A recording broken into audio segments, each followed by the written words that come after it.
Hello అండి. ఈ flowering plant చూసారు గదా! ఇది వచ్చేసి మనకు ప్రైడ్ ఆఫ్ ఇండియా అంటారు. పేరుకి తగ్గట్టుగానే చాలా ఫుల్ బ్లూమ్స్ తోటి చాలా బాగా వస్తాయి ఇవి. అండ్ ఇవి బ్లూమ్ అయ్యే టైం కూడా పీక్ సమ్మర్ అనమాట. కంప్లీట్‌గా పీక్ సమ్మర్‌లో చెట్టు మొత్తం కూడా ఫ్లవరింగ్ వస్తుంది. ఇది ఈ మొక్కని కూడా ఫుల్ సన్‌లైట్‌లో ఓపెన్ టెర్రస్ కానీ, గ్రౌండ్‌లో కానీ పెడితే చాలా బావుంటుంది. ఇంత సమ్మర్‌లో కూడా చూడొచ్చు. దీని లీవ్స్ ఎక్కడ కూడా బర్న్ అవ్వల.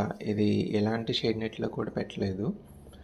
ఒక్క ఆకు కూడా బర్న్ అవ్వదు. టెంపరేచర్స్‌ని ఎంత హై టెంపరేచర్స్‌నైనా తట్టుకుంటాయి మొక్కలు. అండ్ వీటిలో red and yellow, white, pink ఇలా కలర్స్ ఉంటాయి. ప్రస్తుతం నా దగ్గరైతే 4 కలర్స్ ఉన్నాయి. 3 కలర్స్ కలిపి ఒక టబ్‌లో వేశాను. ఓపెన్ టెర్రస్‌లో ఎవరైనా చాలా ఈజీగా పెంచుకోవచ్చనమాట.